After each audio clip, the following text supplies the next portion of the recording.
Agarme yengo habal ne ko benamel me sango saksa mona bewa pralel agarme yengo ye habal ne ko benamel me sango kenino miela pralel man. Instrument musical préféré dans Ezala? Instrument musical préféré na ngai ezambunda akotangela nga ko mwana tina émission na ngai so ba question ici il toka cette émission. Est-ce que oza na problème na ye pozo loba ozo assurer biso ke botangela nga kombonete na ba émission c'est na loba c'est on est mambo ezala ya kati donc nga muna tina ipete ke bo baby ça peut bo bongisa donc ça me regarde même pas, ça me dégale. Baptiste nous ba komika single album préambule les obima na mois de novembre obi ke so beti 1 million de vues faut beta stade quoi de martyr otonsango webi ni kombo kongo soki ozalaki na bomwembelo betelinga maboko. Affaire numéro 1 na suki kawana ezolobelo nini?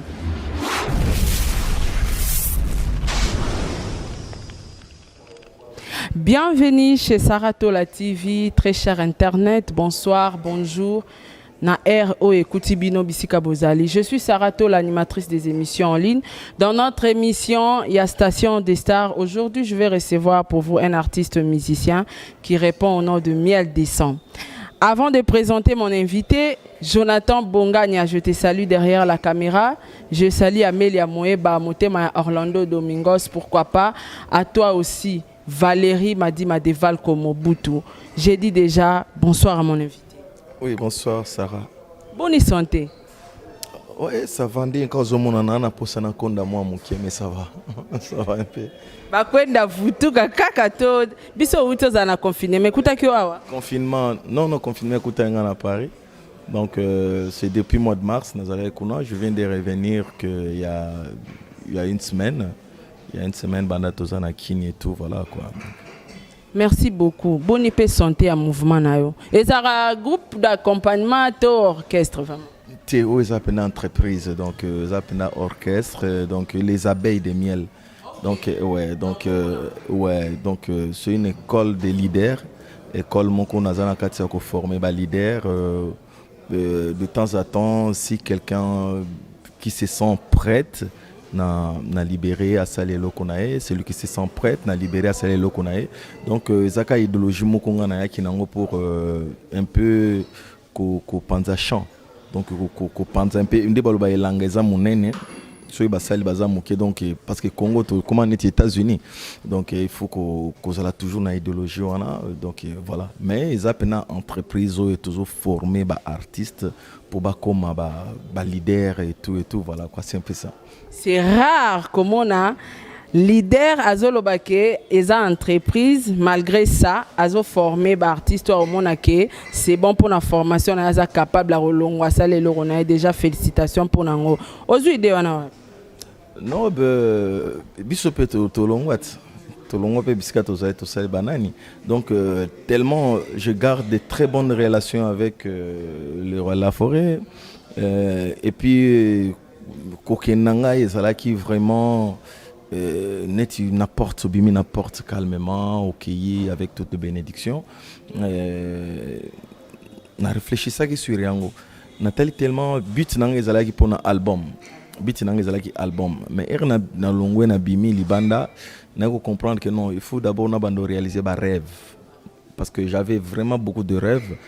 nanga ezalaki ya kotala d'abord kosala moi statistique ya kotala ba difficulté nini biso ba artiste tozala nango ou ezalaki même atatu on a un orchestre ya ba tout zomona comment est-ce qu'on est en train de galérer natenga que non bon pourquoi pas et pendant avant que na se lancer pendant proprement dit na ba travaux ya album nanga na badina ko luka de vase moyen ya ko kokisa moi biloko to travailler nango pour faciliter biso na parce que ba location eza dépense ya tous les jours na dépense ya tous les jours tu vas pas économiser vous voyez donc pour économiser il faut se préparer d'abord kolongola moi ba tâche mususu et puis de réaliser notre album na home studio na biso malgré tout ça na tukenda nangoer moko na l'ingénieur nangazala na Paris Serge Kabangu na travailler na PC Mbote Place Azali quoi mbentenge pe la guitare na PC Pambote donc mais na sala grande partie ya musala déjà na parler awa na Kinshasa yango ne ko permettre ngai pe na ba artiste on a travaillé na bango ceux qui na moni que bon vision moko boezo ya bien et pas artiste pourquoi pas na proposer que non voilà je te laisse le champ libre studio yangwana travailler dans moi 3 4 5 plans na yo voilà c'est un peu ça parce que moni les lots toujours ça là bas mouvement où ils a que toujours signé ba contrat na ba artiste té donc et toujours signé ba contrat na ba artiste té il faut changer siko façon comme on est la makam vous comprenez les artistes qui viennent on signe pas un contrat mais ils sont là avec toi mais pourquoi pas moi je suis là pour aider aussi d'autres jeunes comme moi on m'a aidé j'avais eu la bénédiction de Papa Wemba, de Weranson, de mauvais Alain Pela Chakulenda Mochoa, de mauvais des Zimbouesse et Rumbe Drapeau Blanc, et pourquoi pas ngai pe nazwa moi motema na ya ko pousser bango du moins que aux à la précédé on s'est préparé un petit peu parce que moi je fais presque 12 ans et demi na 13e année de Negolongo mais si tu fais aujourd'hui quasiment tozaka na 2 ans yango tozana ngo ya mouvement donc naibi ke bango nyonso bazan nanu liboke et puis en attendant on reçoit chance na ye na jour yango ekoya nzambe ako orienter biso kaka quoi voilà c'est un peu ça. Félicitations Miel des Sons. Est-ce que on peut croire que Miel des Sons a bien entouré? Je suis très bien entouré parce que mon entourage d'abord c'est ma famille de un parce que quand tu vas voir il y a un beau garçon là derrière le caméra donc il est jeune mais c'est le DMC de l'orchestre. Vous comprenez? C'est le DMC de l'orchestre. Donc, au moment où donc côté moutoua à gérer quoi, la plateforme nabiso ya téléchargement, parce que tous on a contrat na une corde. Il y a distributeur nangai officiel. Donc, au moment où on a kaka Antidote DBF de bas forme, il y a un manager nangana côté à Paris. Et puis mon jeune frère Lévite Lamiel. Vous voyez, donc je suis très bien entouré parce que Nazouaraba conseille bien et puis je prends tout. Dans mon entourage, il y a des grandes personnes comme mon vieux Max Moquet qui est mon conseiller.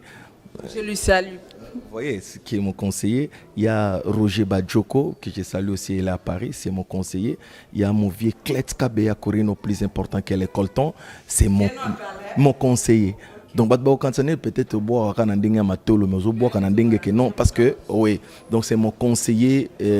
privé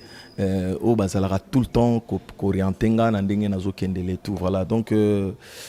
côté entourage en tout cas peut-être quand apporte ceux qui battent musu ya moi mayele makasi bazana besoin ya ko poussana pour tout travailler ensemble nous ne sommes pas là pour peut-être quand ba porte pour na batu mususu oya kozana mayele azolinga travailler na biso la porte est grandement ouverte okoya totali ba capacité na yo est-ce que ekozala te na ndenge ya koya po oyela biso zizani to o créer ba divergence ce qui est que pona musala tu es le bienvenu voilà. Merci beaucoup Miel des Sons. Tobeta moi mon quel histoire à parcours nayo ya mboto kota penza na carrière nayo o etali bongo orchestre nayo et bandeko ba olanda biso nga na yebi mais bato ba olanda biso misupe ba ebité Miel des Sons a bandaka ka na wenge toyoka pe viva en fait Miel des Sons au bandara wapi parcours à musique nayo au bandara wapi tio comme na wenge musique à maison mère. Et ça mon laï nandenge to komi déjà lelo na les abeilles kobeta suba parcours tout le bango trop parcours tout le bango trop donc et ultimo ouais histoire échange ate to timusika parce que ngana bani musique nga plus na école na bani musique na chiki parce que ngana bando tanga pena na ba idiofa kuna tu vois donc il na ba idiofa sika pena musique ezwa kinga yo moni ba père na biso bazaye ba père da moi ba moyen belé donc ba ndo linga te ke to bana bango to tanga na ba grande ville na bani biso zaye ka batumuka ya ba mission internat vous voyez donc o ezala ke no vacances nde siko wana bozu ba vol boke ba vacances bozu ba bus donc bisike zwinga kuna bon tellement pe na ba chiki pe nazalaki pa basango balinga moi ba logique moko boye na kozwa moi moi renvoi na période dango ezalaka na makambo tellement na bandai ko disolo na masika trop moni soki oye na palais tellement na linga kolia moi makaya butro omona bakateli yango bache bolongoli miliki na linza nze bo remplacer yango nde siko makabu erezo ke na on internet ba masa bazoli ya pondu na réfectoire yo bimisi mwana siko jour moko salis ko pesi solo pesi solo maître cook na biso bon créer banani tito moi dispute na ko renvoi. C'est maintenant que je suis revenu regagner Kinshasa dans 13e rue Limité dans Institut Diangenda. C'est par là que je fais 5e et 6e des humanités na silisi PK wana na Institut Diangenda na 13e rue na Limité et ko sala ki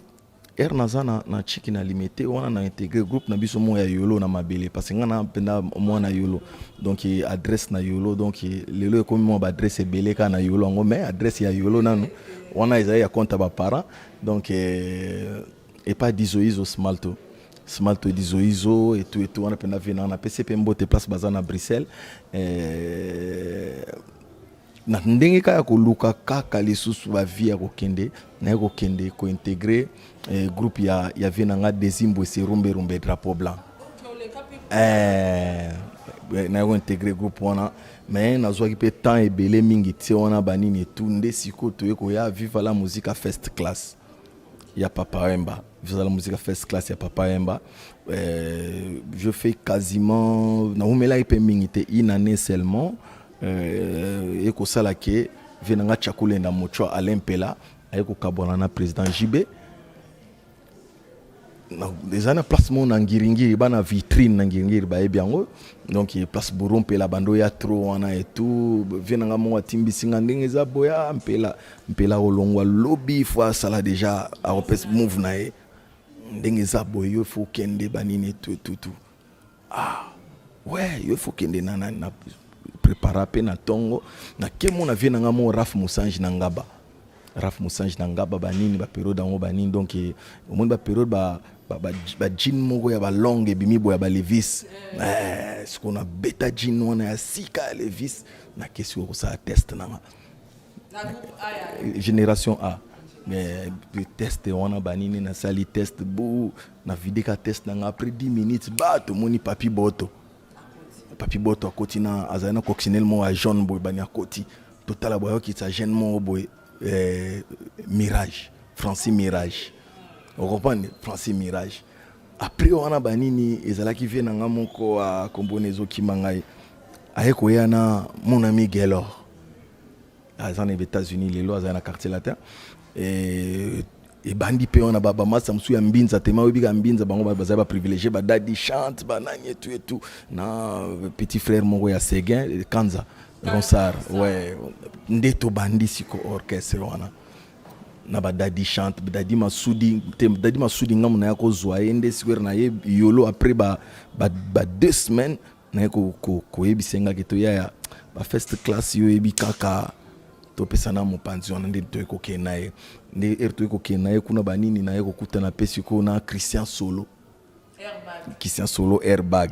ozo pan na Christian Solo airbag ayeko ya banini to bandi siko bulo to bandi musala mbala moko après 2 semaines to ke studio to sale album ya Intifada et to sale Intifada wana na wemba mialalelia ma José Kongolo mibe kon la loi Vula kutwe kono koko kone kaka vocalo ne marcha très bien mbala moko bat bakomo changaka era dokomo changaka na komo zo ba sollicitation musundenge za la kaka ayo pena il faut na eko ya wenge musique maison mère après quelque temps un peu la kenda ki afani mo muke na poto era umeli eko sake na wenge musique maison mère quasiment 12 ans et demi 13e année na 2018 miel de son lelo na les abeilles naé donc na salipe o yangai voilà tout c'est un peu ça quoi voilà en tout cas histoire des amolai mingi mais na ba orchestre wana nyonso tangeli biso na kokanga génération A ya Lempela viva la musique wenge musique maison mère na ba orchestre wana nyonso est-ce que nini élégance pe ko bosala ngote ya vena nga dezimbo serumberum. OK, Planète Élégance ndé place au bandaka makamba musique.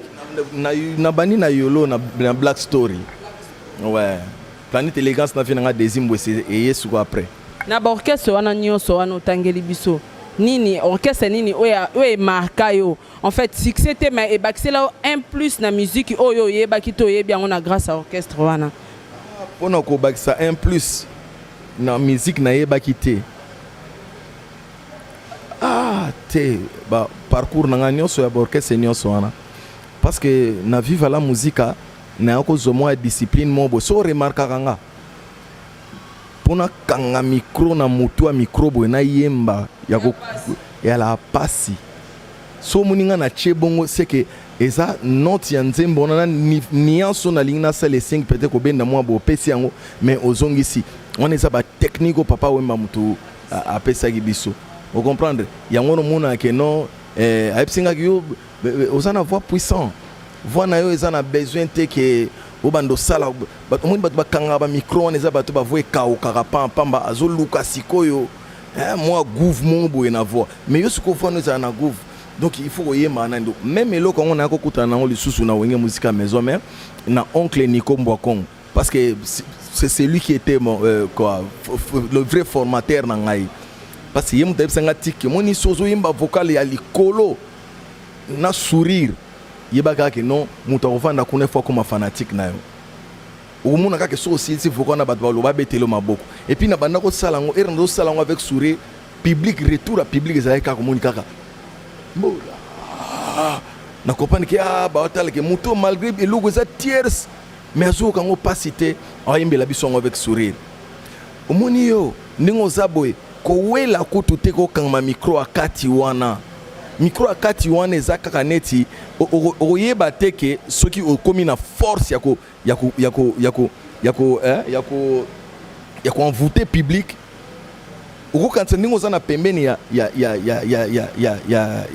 ntsone ozala ke nozo yemba ozokanisa neti ke no bazo sepela no makasi mais non eza mon pepe na ye ezozwa yo facilement public basa na besoin ya tu vois un peu bazo se diriger sur leader mingi ce que yo zalaka kana micro asuka pour obando tester siko que non et loko na betso soko moni batu mutako baluka ta boye akomota la côté asuka wana et puis na remarka ki yango pe ker nazo yemba pene nazo beta pena ba non ne me quitte pas chéri kongolo yo kanga dos kasinga chuchu lambo bolingo na ngai okay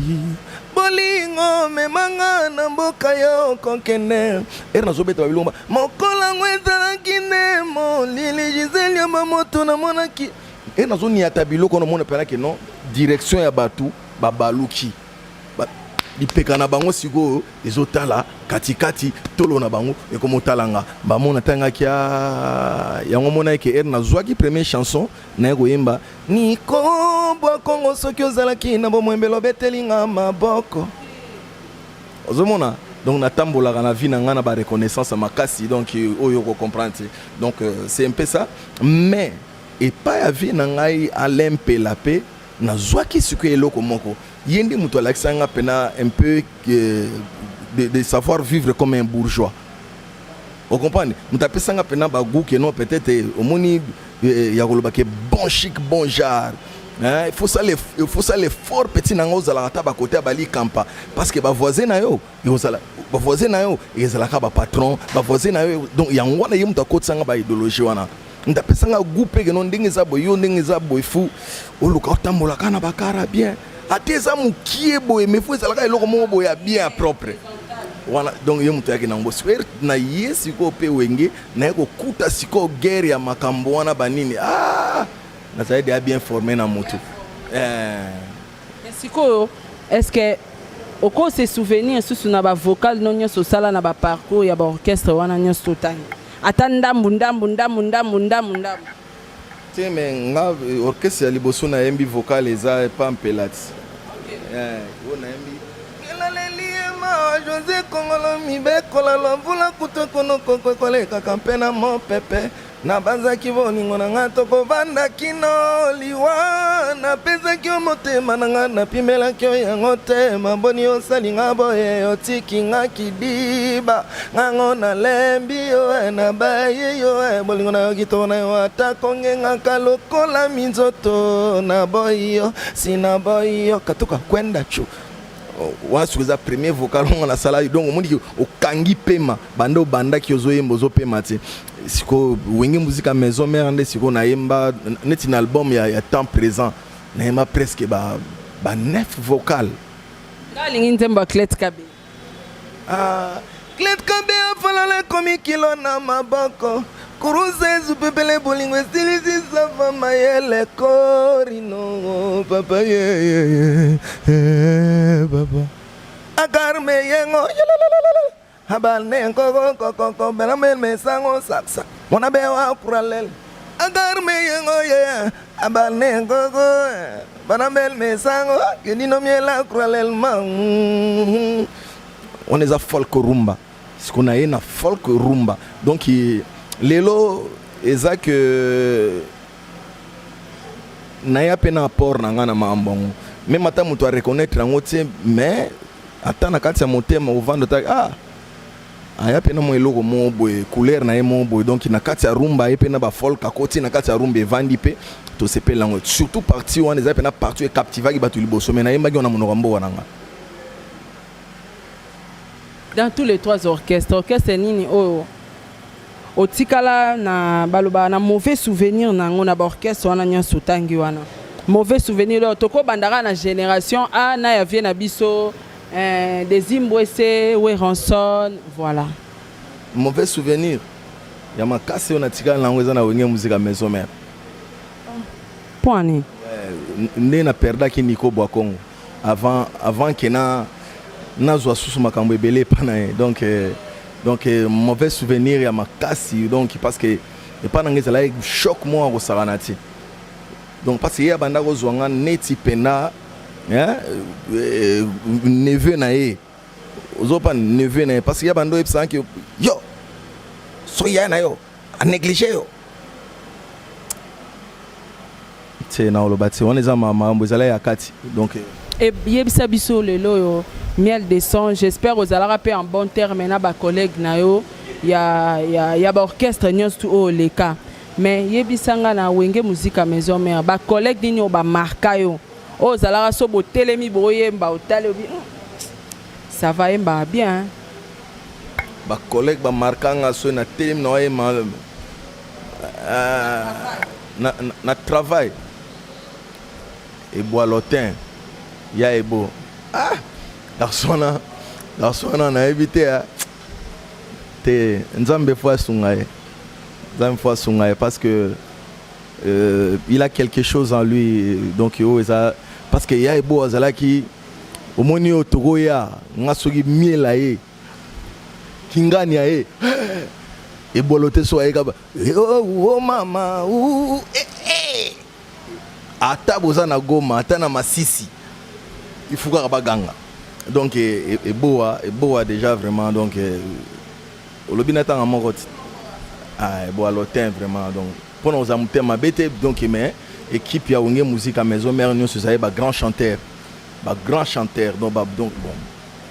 et ça sélection moi ba grand chanteur banda ku tune parce que natangi boa natangi a janité et aux autres so natangi la coste été parce que bango tu nakutana bona yemba na bango opane na yemba na bango na yemba na ba J3 mimbongo bango tout donc bato na tout donc mais équipe nyon sona ezalaki ba bon chanteur mais tellement sengi moko ngona episoka ke boalotin yinde muto banda hermo bo sui ando pianga pena bakanda bani donc na mini so apesi kanda ngake bo ya pesi kanda na bunga funa beta tiers moko et na utika na tiers wana fumanduki beta vous comprenez mais pourquoi na wenge banda ko akize bino de très impoli parce que koza na miel kosola na miel ozomona na otanga déjà na ba internat parce que ngape na mon internat oza na maturité tu raisonnes bien oza intello oza calme sympa mais koyo kande banda ko akize bino na wenge musique à maison mère ba musicien wenge baza têtu ba musicien wenge ba impoli ba respecter ba touté ezala point. Non, il y a certaines aussi. C'est ça dépend de l'éducation.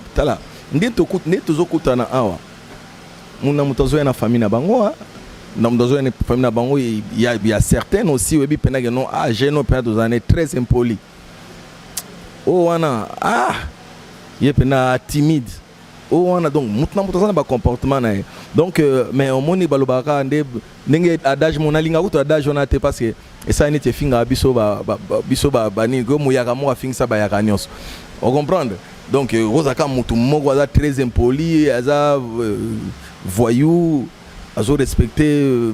batu te basi te mibali te mbala moko ekomi ke bamusicien awenge donc même ata ye moko le roi la forêt côté moko nayebi ke bando osala mpe pasi na motema era azoyoka bongo parce que ye moko déjà yoyebi alobaka te est-ce que komela mpe yo musicien moko awenge amanke au respect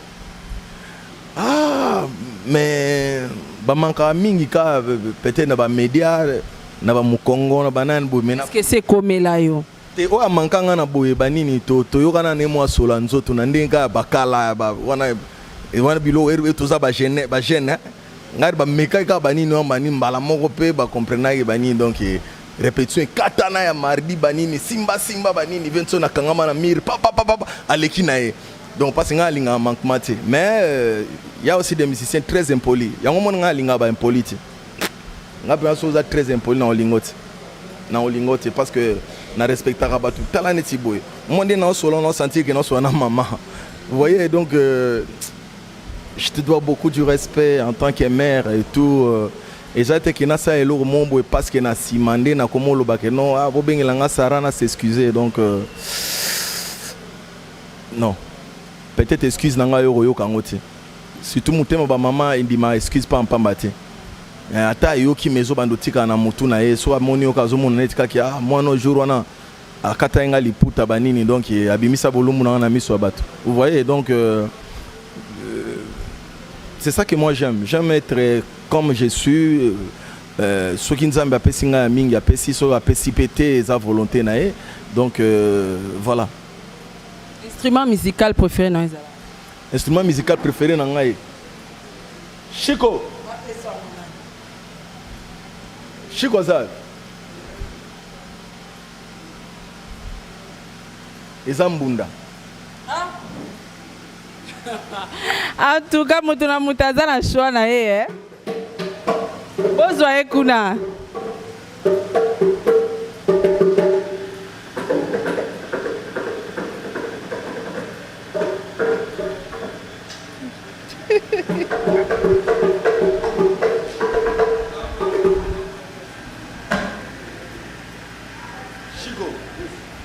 omoni ke nalingaka instrument na yo makasi yango moni na ye ti kuna banini mbunda parce que mbunda d'abord eza message mbunda eza epesi ezala message même ata na ba village na ba fin fond tellement moi je suis homme de préambule ozomona na ba débit ya makambo ezala mbunda na lokole parce que mutu lokole na nga yete mais mbunda nde vraiment instrument na nga préféré. Oui, bimba liboso na yamba artiste musicien bisanga mbunda na okaka guitare drum nga mbunda mama parce que tala mbunde bini saka fort no mone Chico fana ko vana ejenge sonoriser kana mwa mukena mbunda nan mbunda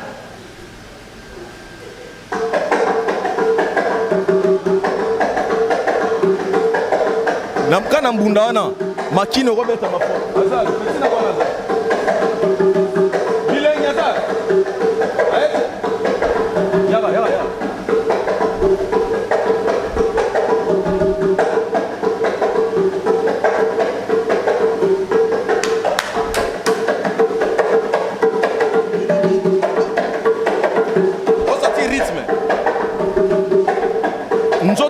nzoto so ezobina na mbunda ebinaka na makambo moko boye baluka ma mbunda pamba ma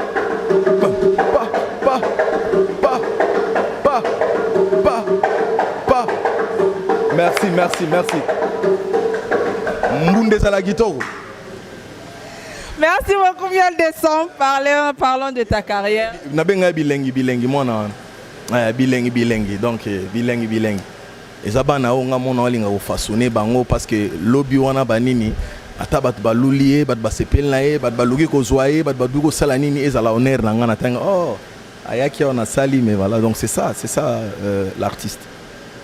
En tout cas merci beaucoup, parlons un peu de ta carrière na orchestre na biso toko tapena na kati ya mwa bokundulu mieux de son tango longwaka wenge musique à maison mère to mona ko bimisela biso rumba moko et puis na générique moko mais on dirait les kaka na mon pépé boy manque ya promo ou soit esimbate na yo moko pourquoi ele kabisoka mon pépé pourquoi ele kabisoka boye ele kabisote parce que eza na kati album eza ba nde ba bengaka ba single eza ba carnet de visite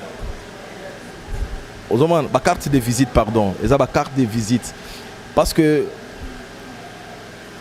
pona batu musu bazalaki omoni abenga na téléphone boye azotuna nga soli solo ya maison mère ndenge nini banini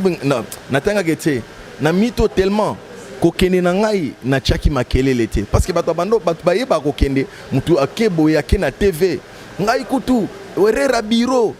wana ngai kutu vie wana koko papa koko wana na komelise biberon muna boye tu omoni na longa pona ka col omoni na longa ozo comprendre siko ngasi koyo yanga zela nanu miel nina comme ça yanga c'est différent mais on a tanga que non batu bako e batte que miel il fait plus partie ya ngé musique à maison mère maintenant azo sa carrière na bimisi biloko moko o ezaki na zoi kaka na kati ya disque na bimisi yango et tourner ozo pan moi nda mbongo tozala nango o ya ezala ke OK na FBT pa vient na Paul Fikipo misalande atali ke non moi enveloppe yango pona na natali ke tie na bimisa album ya vie na ngai al premier album ma carrière na ngai funa banda ko bomba na kisangala po na sala promotion ya album ozomona promotion ya album okotala ke non mata ba single wana omona ki te ba fiche ba banderole na nzela ti et bima nango ka ke non et les na TV moi réseaux sociaux et les cas mais c'est maintenant même que to bandi osa siko ba stratégie ya ko promouvoir siko album préambule siko banzemo bomona wana siko bomona ngo sous sika na bato batala ki yango bien te otala ngo somuna ngo de sous sika iloko pezali po ebima nyonso na coffre moko ebima nyonso sala selon stratégie na biso senga bongo mais soki pona ko propulser yango ko pousser yango to ko pe ko pousser yango maman to ko pe ko pousser parce que to yebi na biso be ba ko ne maman ngo sa na mboka. En tout cas miel de son merci na ba réponse na mais question ekoko échapper nga boité et mutuna et ya non pe singolo bike ezatenga na longwa na ngai na bima na porte na calme na kiza birote na finga mutute mais tango zolo bake bato bayembelaka we ranson to komelisa papa koko biberon nga na ebikri wana ezakri héritier akotangela nga ko mona tina émission na ngai so ba question s'il toka tina émission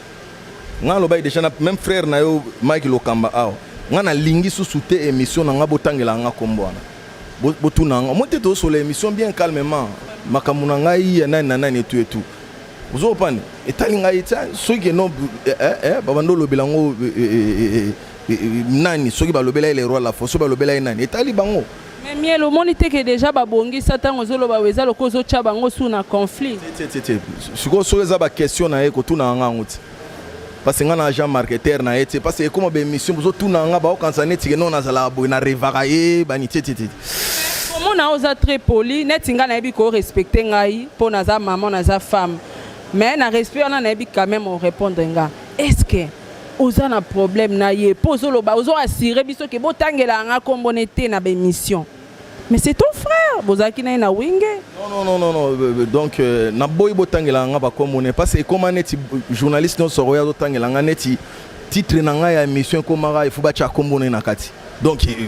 mais nga na sireo ke na chaîne nga non na cha comme na ko sala marketing ya mutu mo boy avanda razo finga ba collègue na moi j'ai pas le temps ya ko vanda finga bon c'est un collègue na ko finga été avanda na mambu na ye nga vanda mambu na donc soki pe ozo epsa ki o abongisa nga muna tinda ipete ke bo baby ça peut bo bongisa donc ça me regarde même pas ça me dégale moi je fais ce que moi je fais na be émission na ngai bo reye combo wana je vais plus l'entendre dans mes émissions je fais mes émissions comme ça parce que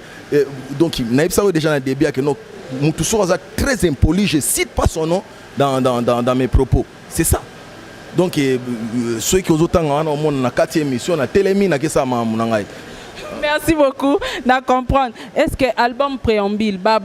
stratégie ni nos déjà pour la promouvoir et c'est pour quand l'album préambule? L'album préambule les amakasi. Vous comprenez que zo bangi sa artiste ba ko boire ati. Baptiste nous ba comme single album préambule les obima na mois de novembre. Vous comprenez? Préambule les obima. Préambule les obima. Préambule les obima.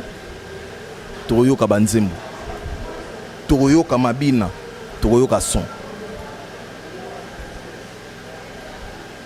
Est-ce que vous avez solo ya ba 1 million de vues te ozo banga te penza? Oui, parce que so beti 1 million de vues, faut beta stade quoi de martyr auton sango. Oui bi. Hein? Nga ponandima stade de martyr. On a beti 1 million stade de martyr. On beti 2 millions 2 stades de martyr. 3 millions 4 stades de martyr. On a des secondes à sentir que non voilà, là. To tika musique kaka na ba vute ba vie za bien makasi na ko sayote ezo like ça que non bazotala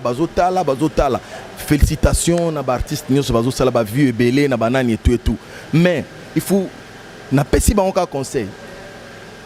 ba betela ngo ba stade ba tester ba vie na bango na pena que non na beti 1 million de vues na talaki awa bani bon ba olobaki non na lobela trop na linga suko loba mambo ba tuti natalaki ndule mo ya Shark Club awa namona image mo ya drone likolo hein na sepelaki fort na comprendre c'est que noko abeta pena mo 1 million po batu ba yaki pena o ya nini tout mais o ezake non association de bibenga benga nini tout wana za ndule te wana ndule te ndule ezake chali baya batu baya na bango e ucheka libaya batu baya na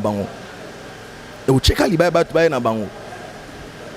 Merci Miel de Son, nous sommes arrivés à la fin de notre émission. Programme et orchestre. Et puis, tous l'album préambule quand? Mais na episode déjà que l'album est pour mois de novembre, c'est pour tout un mois presque calaté bon moi déjà ba signe nango ba bilembo na ba coin tout voilà. Et puis bobani ko sombango na téléchargement. Déjà dans le mois de novembre, tito comme décembre, avant décembre ici là, tu proposais bino CD na DVD mbalamako. Ouais, mouvement des abonnés donc dimanche to betaki na foire na bikapi wana, ezalaki bon, on ezalaki ya cadre familial, mais sikoyo tout na kati ya kusala préparation ya ba clip ya générique. Parce qu'il y a toujours travaillé pour le générique. On a tout le temps toujours la répétition. Chaque mercredi et vendredi, on a pause à 23. Donc, on a un siège na biso. Donc, ils sont lingo luka biso luka bipa et tout. On a biso. Donc, voilà quoi. Ici, quand on a dit que non, Alain Katanga Katangé, Baroya Awa, antidote de la forme de bœuf. Donc, on a participé à le surnaturel de Vasenga. De Vasseng on appelle Mbote Papi Congolo donc docteur Roland Milan docteur Roland Milan na bosanité maître Tony Dalai Lama donc siège na bango yangoyo on les a à Paris donc Klets Kabe ya Corino plus important que l'école temps donc il base na bango nyos me batikela ngai donc na bosani pété mauvais Alpha Mouya donc maître Limbondo na bosanité Darnel Montot Gino franc congolais na bosani pété donc voilà. Merci encore une fois Sarah. Donc Ndengo Kota Labiso. Pourquoi pas mon petit, mais c'est propre. Hein? Lui c'est Lévite Lassio. Donc comme on est gars Moukié Bongoté, donc il y a un master va continuer sur Mboko. Donc doya zala na bango donc so chete me bando l'action va photo de bamela champagne na nini. Donc voilà quoi. Merci beaucoup Miel de Son. Comme vraiment dans cette émission na biso même tout na moké parce que ezali kambo eko tungisa bino na kata monde musique. Affaire numéro 1. Affaire numéro 1. Nasuki Kawana. Ezolo Beloni. Est-ce que toi, na numéro 1, moko na kati ya Congo na musique na biso pe na génération ou lelo yo. Numéro 1 moko azazo beta tolo ke ngande numéro 1. Okolo bani nango étant que musicien. C'est wana ebité en tout cas. Wana ebité. Koko tsanga na terrain wana te. Pour na ebité. Na ebité parce que mo ki les a ventilateur. Moki les a ventilateur ngana na défaut moko sur les qualité sur les défauts na habité na beta atolote pour mon année sur notre bête année saison sangasi donc wana numéro 1 nzambega muto ayebi donc voilà parce que musique est ça moins compliqué trop lelo rose la peut-être obimi numéro 1 lelo lobi peut-être na deuxième période obimi peut deuxième de la classe troisième période comme na troisième quatrième période au beta sous numéro 1 na ba point belé donc sur travailler ka bien donc voilà quoi donc total ana nous ndenge nzambe azokumbela biso et puis to beta ka maboko après ba 20 30 ans ya carrière ya baninga nyonso nde to so kende ndenge ba vie tabule ba sala nit ba King Kester ba Papa Wemba ba nini et tout lelo to ignoraki quand même kota que non vie beaucoup la sili mais jour vie beaucoup la kufaki monde s'arrêtaki